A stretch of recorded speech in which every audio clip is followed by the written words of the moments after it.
بہت دن ہوئے کسی گاؤں میں کسان رہتا تھا۔ اتنا سیدھا اور بولا بالا کہ بچے بھی اسے بیوقوف بنا لیتے تھے۔ نام تو اس کا کچھ اور تھا، لیکن گاؤں کے لوگ بولے میاں کہتے تھے۔ اس کے پاس تھوڑی سی زمین تھی، ایک گدھا تھا اور ایک بکری تھی۔ زمین سے بس اتنی سی پیداوار ہوتی تھی کہ کسان اور اس کی بیوی سال بھر روٹی کھا لیتے تھے۔ گدھا کھیت سے اناج اور جنگل سے لکڑیاں لانے کے کام آتا تھا، اور بکری کا دودھ دونوں میاں بیوی پیتے تھے۔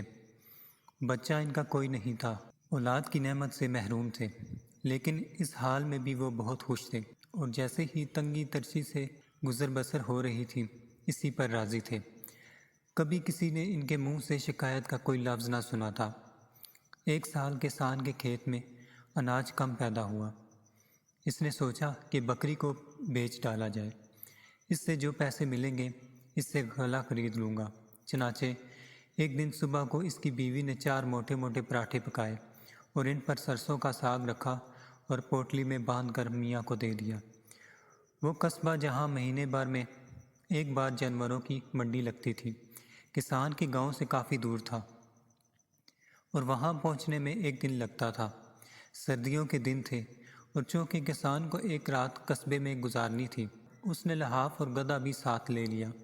اس نے یہ سب سامان گدھے پر لادا، بکری کی رسی گدھے کی دم سے باندھی اور بکری کی دم میں گھنٹی باندھی۔ ان دنوں بسیں نہیں تھیں، لوگ پیدل یا گدھے گھوڑوں پر سفر کیا کرتے تھے۔ آبادی بھی اتنی نہیں تھی جتنی آج کل ہے۔ راستے سنسان اور ویران ہوتے تھے، اور اکثر اکیلے دکیلے مسافروں کو چور چکے لوٹ لیتے تھے۔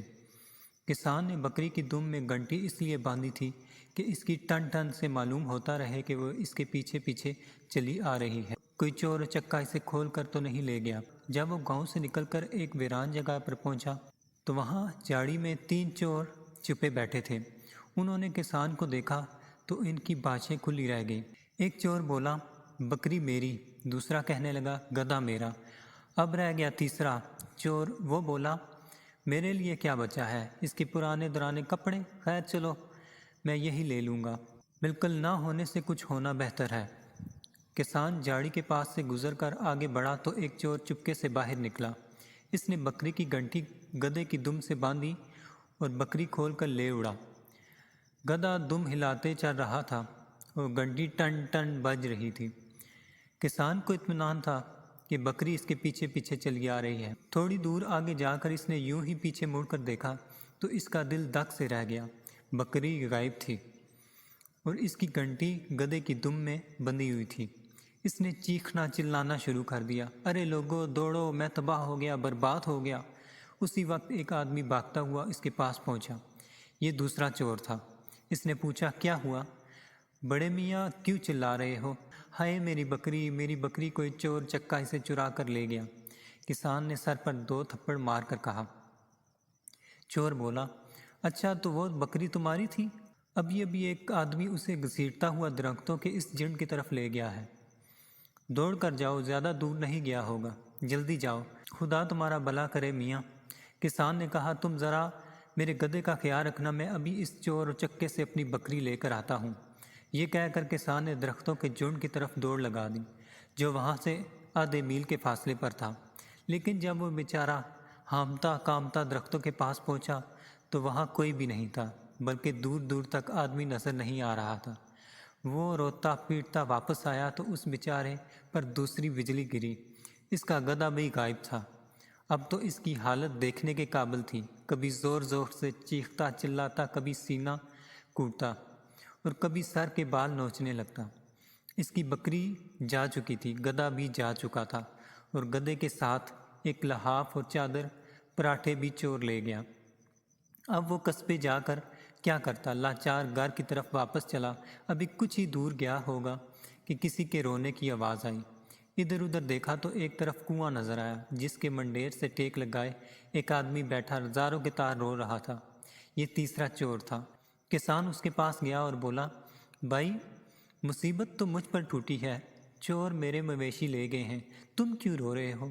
چور نے کہا، ہائے بھائی کیا بتاؤں، کسی کو اپنی درد بری داستان سناؤں، میں دنیا کا سب سے بدقسمت انسان ہوں۔ کسان بولا، بھائی دنیا کا سب سے بد نصیب آدمی تو میں ہوں، وہ ظالم میری بکری لے گئے، گدھا لے گئے۔ چور نے کہا بڑے میاں میرا حال سننے کے لیے فولاد کا کلیجہ چاہیے۔ کسان بولا کچھ بتاؤ تو صحیح میاں، شاید میں تمہاری کچھ مدد کر سکوں۔ ویسے تو میں خود مدد کا محتاج ہوں۔ چور نے کہا میں قصبے کی منڈی میں گھوڑا بیچ کر گھر جا رہا تھا، روپوں کی تھیلی میرے ہاتھ میں تھی، یہاں پہنچا تو کنواں نظر آیا، پیاس لگی تھی، پانی نکالنے کے لیے جھکا تو تھیلی کنویں میں گر گئی، ہائے میں مر گیا، میں لٹ گیا۔ کسان بولا تو میاں تم روپوں کی تھیلی کنویں میں سے نکال کیوں نہیں لیتے؟ چور بولا مجھے پانی سے ڈر لگتا ہے، میں کنویں کے اندر نہیں جا سکتا۔ ہائے اب میں کیا کروں، تھیلی میں پورے 250 روپے ہیں، اگر کوئی اللہ کا بندہ تھیلی نکال کر مجھے دے دے تو 50 روپے اسے انعام دوں گا۔ 50 روپے کسان نے سوچا اتنے پیسوں سے تو میں گدھا اور ایک بکری خرید سکتا ہوں، اور ہاں لحاف اور گدھے کے علاوہ غلہ بھی لے سکتا ہوں۔ اس زمانے میں 50 روپے بھی بہت بڑی رقم تھی۔ اس نے چور سے پوچھا میاں بھائی کیا تم سچ کہہ رہے ہو، کیا تم انعام دو گے؟ چور بولا ارے بڑے میاں اب میری بات کا یقین کریں، میں ایک عزت دار آدمی ہوں۔ کسان نے کہا ٹھیک ہے مجھے کنویں میں اترنے کا بہت تجربہ ہے، اپنے گاؤں کے کنویں کی صفائی میں ہی کرتا ہوں، تم مجھے 50 روپے دو گے نا؟ چور چلا کر بولا بڑے میاں آپ نے حد ہی کر دی، اب کیا میں مسجد میں چل کر قسم اٹھاؤں؟ کسان نے کہا نہیں، اس کی کوئی ضرورت نہیں، مجھے تمہاری بات کا یقین ہے، میں ابھی تمہاری تھیلی نکالے دیتا ہوں، لیکن کپڑوں سمیت اندر گیا تو یہ بھیگ جائیں گے اور انہیں سکھانے میں کافی دیر لگے گی، میں کپڑے اتار کر یہیں رکھے دیتا ہوں، تم ذرا ان کا دھیان رکھنا، ایسا نہ ہو کہ وہ کمبخت چور انہیں بھی اٹھا کر لے جائیں۔ چور نے کہا ان کی فکر نہ کرو، ان کی تو میں ایسے حفاظت کروں گا کہ آپ کی 7 پشتیں یاد رکھیں گی۔ کسان نے کپڑے اتار کر منڈیر کے پاس رکھ لیے اور خود کنویں میں اتر گیا، ریت میں ہاتھ ڈال کر ٹٹولا، مگر روپیوں کی تھیلی وہاں ہوتی تو ملتی۔ 1 گھنٹے کی محنت کے بعد بیچارہ تھک ہار کر واپس اوپر آ گیا تو اس پر تیسری بجلی گری، وہ آدمی بھی غائب تھا اور اس کے ساتھ کسان کے کپڑے بھی غائب تھے۔ خوش قسمتی سے کچھ دیر بعد اسی کے گاؤں کا ایک آدمی ادھر سے گزرا تو اس نے بڑے میاں کو اپنی چادر دی اور چادر جسم پر لپیٹ کر گاؤں واپس آیا۔ گاؤں والوں نے بڑے میاں کی داستان سنی تو ہنستے لوٹ پوٹ ہو گئے۔ انہوں نے کہا تم دنیا کے سب سے بدقسمت انسان تو شاید نہ ہو، البتہ سب سے بے وقوف انسان ضرور ہو۔ پھر سارے گاؤں نے چندہ جمع کر کے بڑے میاں کو 25 روپے دیے، جس سے انہوں نے گدھا، ایک بکری اور کچھ اناج خرید لیا۔